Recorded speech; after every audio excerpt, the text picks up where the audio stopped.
Alam mo, oh, tanghali. Diyos ko po, pag ito summer talaga. Mamimiss ko na talaga yung malamig na hangin. Parang pamilyar tong lugar na to. Ba't ganun? Parang siyang Japan. Nakakatuwa lang kasi, di ba? Kasi para kang nasa ibang bansa yung dating. Alam nyo, nahihilig ako ngayon sa mga destination na mga kainan. Malapit na. Nasaan? Yan, hello sa inyo mga halapips. Nandito tayo ngayon sa Tagaytay. At para sa ride na to, ang punta natin ay banda sa ano yata, ano nga ba yung pangalan na yun? Mendez yata. Galing kasi ako sa Talisay, dun sa baba, banda sa yun nga, Talisay. Basta yung daan ko paakyat dito sa Sampaloc hanggang sa Rotonda. Yan, galing kasi ako sa Binyagan, yun. Naimbitahan ako, kaya syempre ako kahit taga Las Piñas, kahit malayo yun, pupuntahan ko. Kasi 'di ba? Alam mo yun, sayang yun libreng kain din yun. Tsaka basta hindi ako ninong, yan, a-attend ako ng binyag. Pag ako kinuhang ninong, hindi ako a-attend. Para walang gastos, walang pakimkim. Napakakuripot. Hindi, joke lang yun. Basta naman naimbitahan, tsaka may time, di yun. Pero para sa ride na to, meron tayong pupuntahan na restaurant sa, ano bang lugar yun? Sa Mendez. Yan, so kahit na kumain na ako kanina pa naman yun. Saka kinuntian ko lang yung kinain ko kasi iba yung mga pagkain mga tipong ang parata, mga ganon. Lechon, tapos may mga kung anong mga laman, ganon. Medyo iwas ako sa ganon kasi alam mo na, baka mamaya biglang magliwanag yung bahay namin. Yan. Mabuti ng safe, di ba? Okay lang naman kumain, basta pa konti-konti. Pero wala lang, parang iniiwasan ko sila At syempre kayo din, iwasan nyo yung mga ganun para medyo healthy. Lamig ng hangin. Medyo mainit-init na ngayon, pero malamig pa rin yung hangin. Kaya masarap pa rin mag-ride kahit na tanghali na ngayon. Yan, so yung pupuntahan natin isang restaurant kasi merong mga nag-chat or nag-message sa akin sa FB na yun nga, sana daw i-try ko rin yung ibang kainan sa Cavite, yung mga nakatagong kainan doon, yung mga wala sa mga main road. Kasi maganda daw yung mga ganun. Sabi nila kasi nga daw iba yung ino-offer kasi maliban sa mga restaurant na mga makikita mo sa mga mall o sa mga kilalang lugar, yung mga nakatago kasi kadalasan magaganda kasi meron silang team. Yung kumbaga yung lugar nila inaayusan nila na angkop sa tinda nila. Kaya ayun, naghanap ako, nag-message lang sila. Wala naman silang sinadjust sa akin. Mas maganda sana kung may sinadjust. Pero ayun, since wala naman silang binanggit, di yun, naghanap ako. Tapos yun nga, may nakita ako banda sa Mendez nga. Ano itong mga to? Ka-counterflow.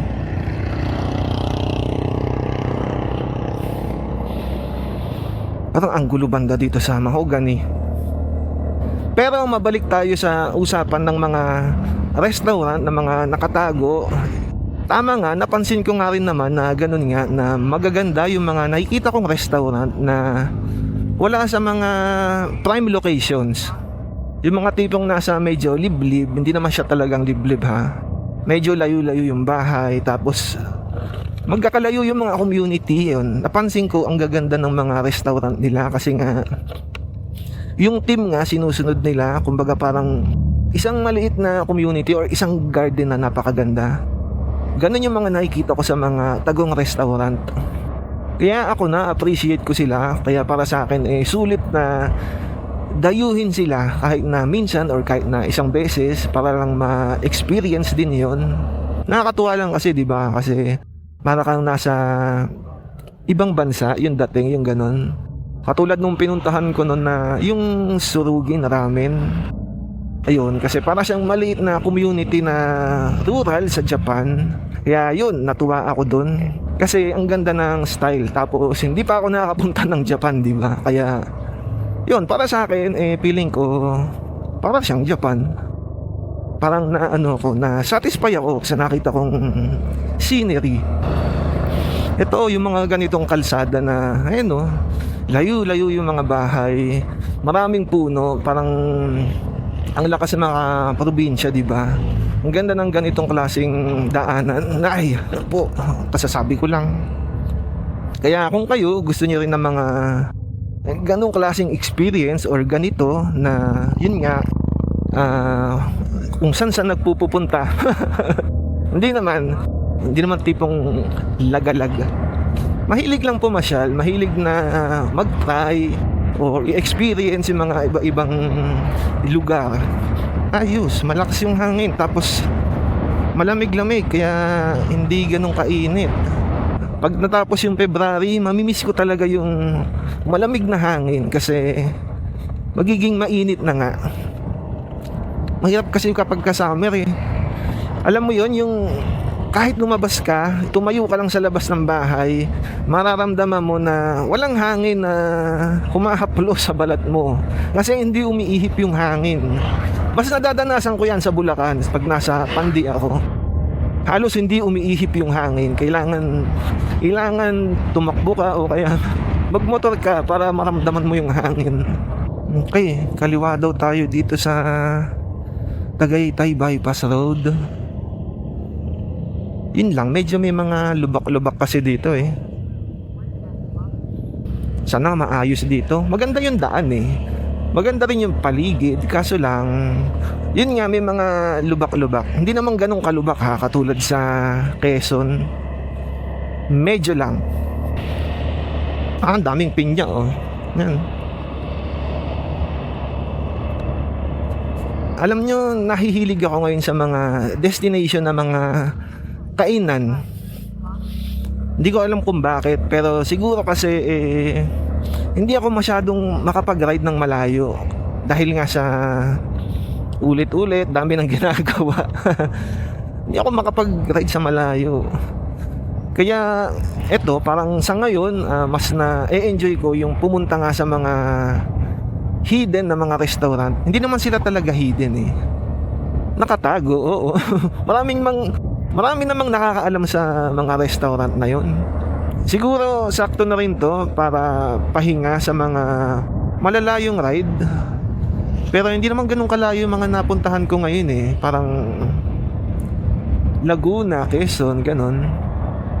Malapit-lapit pa din. Pero syempre malayo pa din yun ha. Okay, walang tatawid. Pero malayo pa din yun. Kumbaga nakapagod pa rin yun i-ride. Tignan nyo yung paligid. Tanghali na talaga. Ako naiisip ko talaga pag ito summer na, itong ganitong oras talagang tagak-taka ang pawis na. Tapos tipong huminto ka lang, talagang mag-aano ka, papawisan ka. Saan? Turn left? Saan yun? Dito. Nalito ko.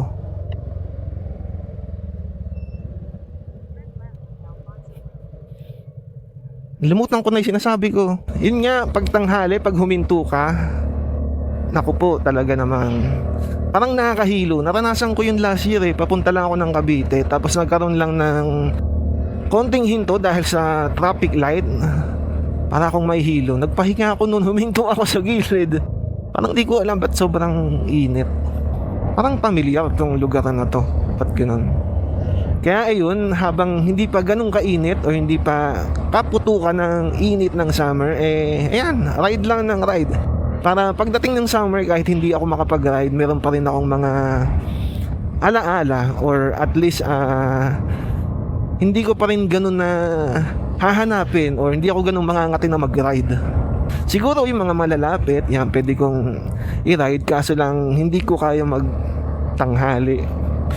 Kasi di ba kadalasan ng mga nagiging ride ko tulad nito ngayon, tanghali din. Ewan ko ba. Ito pa rin oh, daming mga pinya na maliliit. Di pa nga ako nakakita ng pinya eh. Yung pinya na nakatanim pa. Lahat ng pinyang nakikita ko yung Yun lang, yung nasa palengke. Gusto kong makita yung nakatanim na pinya kung paano siya tinatanggal.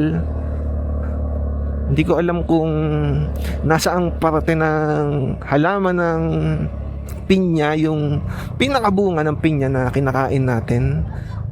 Okay, may humps. Ay, apa. Ha? Left saan? To. Parang familiar na sa akin tong lugar na to. Hindi ko alam kung ano. Pero, ewan ko. Parang familiar eh. Hindi ko alam kung saan ako pumunta nun. Aray ko. Id lang, malubak.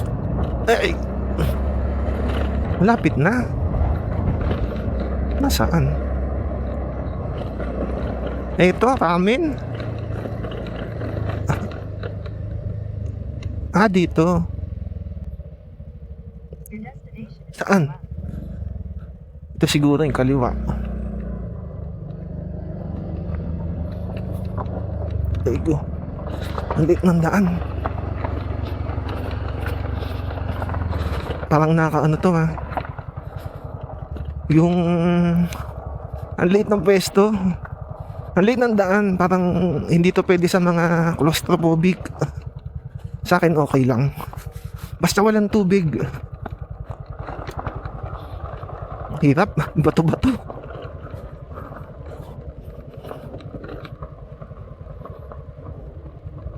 Dito. Parang maganda ha.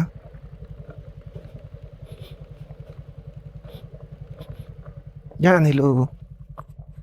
Saan ako paparada? Uy! Tik pa ako madulas.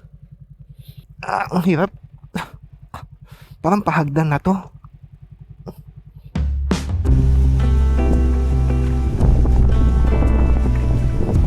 Pagpasok mo pa lang, ramdam mo na agad yung katahimikan.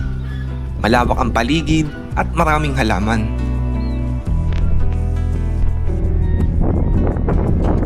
Nandito tayo sa Enchante Farm, sa Mendez, Cavite. Isang tahimik na lugar na may halong Japanese vibe at countryside feel. Parang isang Zen garden. Simple, maayos, tahimik.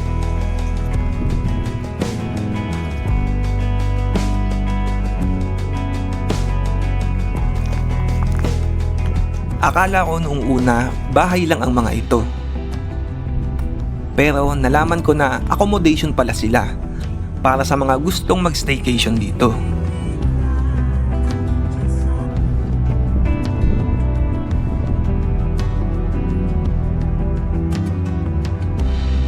At syempre, kung may Japanese garden vibe, meron din silang ramen house.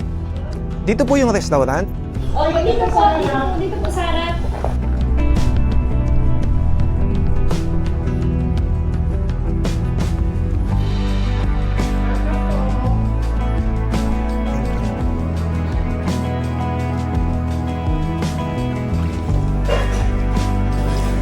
Sarap ng broth.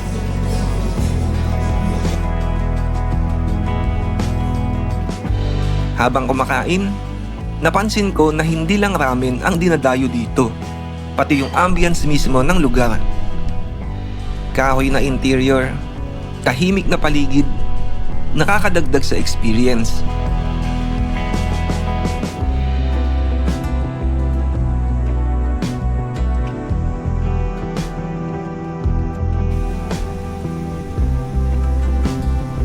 Ayan mga halapips, nag-enjoy ako dito sa Enchante. Dahil sa tahimik na garden at syempre, dahil sa ramen na natikman ko.